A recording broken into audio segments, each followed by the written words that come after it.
up from to prove that the Royal Massacre, Nepal Royal Massacre 2001, bloodbath military coup by twinning of wars, uh, Gyanendra, or the appropriate name I've given, Ganendra Bahadur, English, gone out under bad odor, the traitor betraying his own family, his own brother, inside the royal family, when well placed asset, intelligence asset, the international marshals within the family, and also the criminal Kumar dominated Nepal army um, on the army side. So, so obviously, how things have panned out for me over the last nearly 2 decades, 18 years since that meeting with Andrew McCoss in Kathmandu, summer of 2004. Before that, uh, Dev Rajdal, just going to see him and saying, he interrogating me, what I thought happened, very angry, dark faced, uh, and then the reports that I had sent to everybody and this George Varugi's, uh, the house slave Stephen from Django Unchained, incarnate the most loyal war of his masters, uh, Devraj Dal, Frederick Everett Stiftung,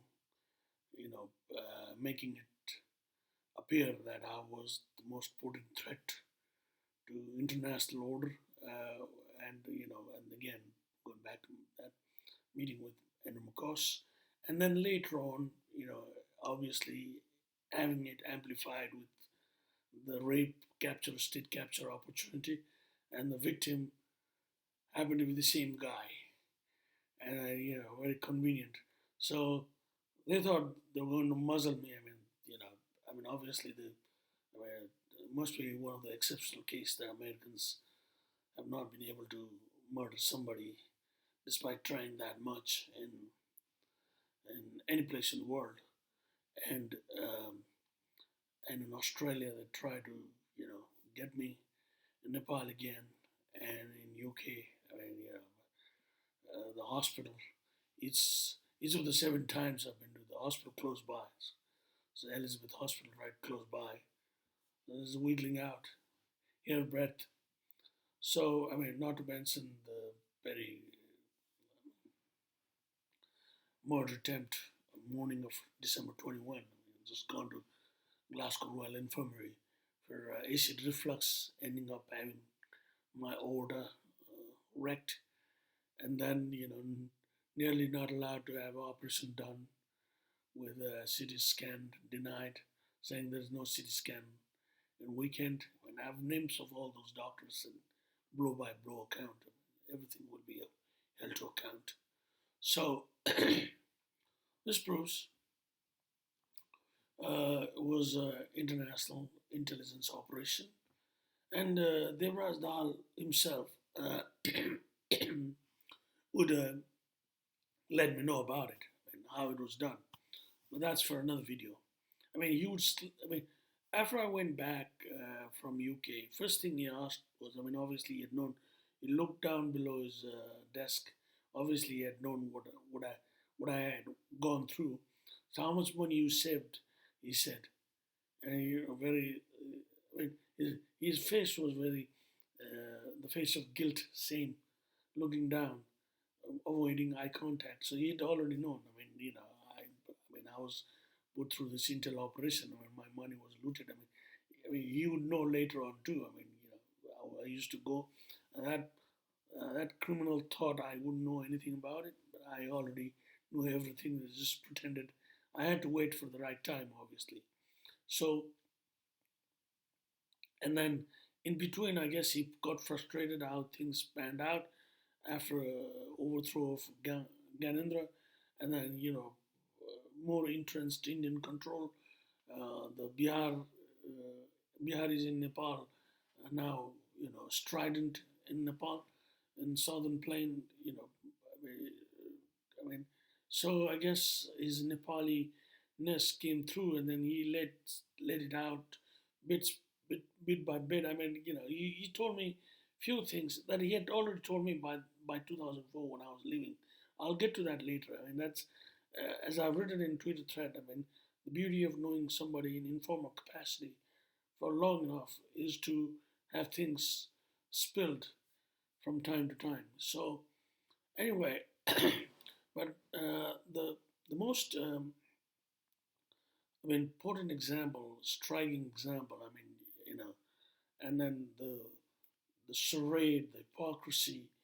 I mean, this just open to uh, the global order, liberal order, pre-democracy, America, the beacon of democracy and rule of law for the world.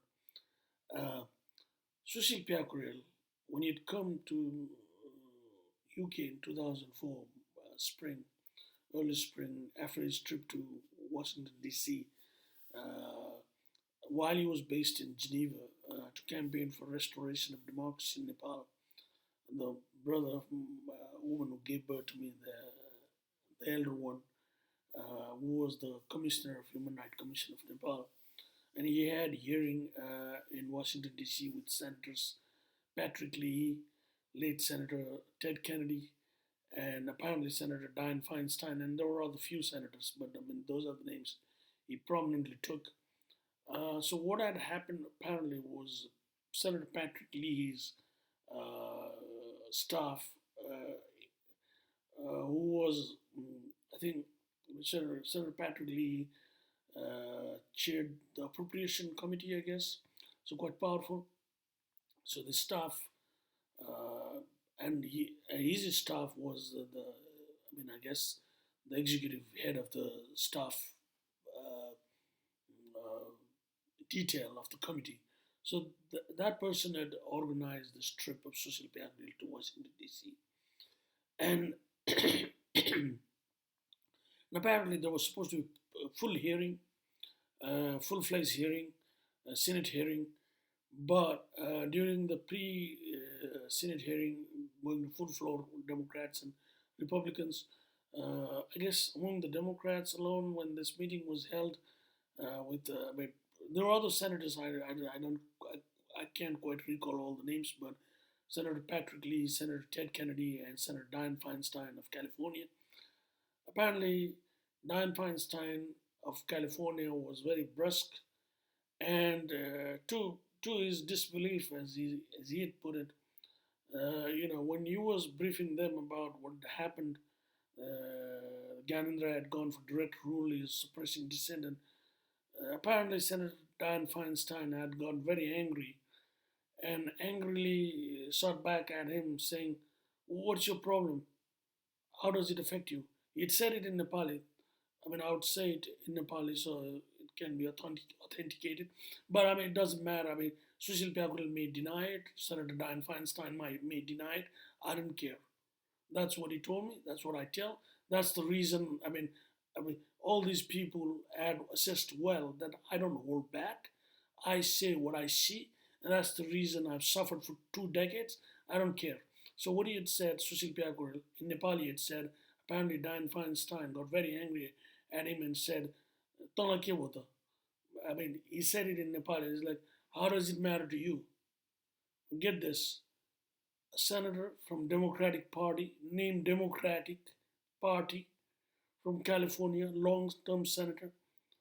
There was a coup. I mean, uh, discount what happened, Royal Massacre, but a coup, uh, a military coup recently, self coup, 2006, and he was suppressing dissent. He was going for full war, and she shots back, saying, "How does it matter to you?" To a human rights commissioner of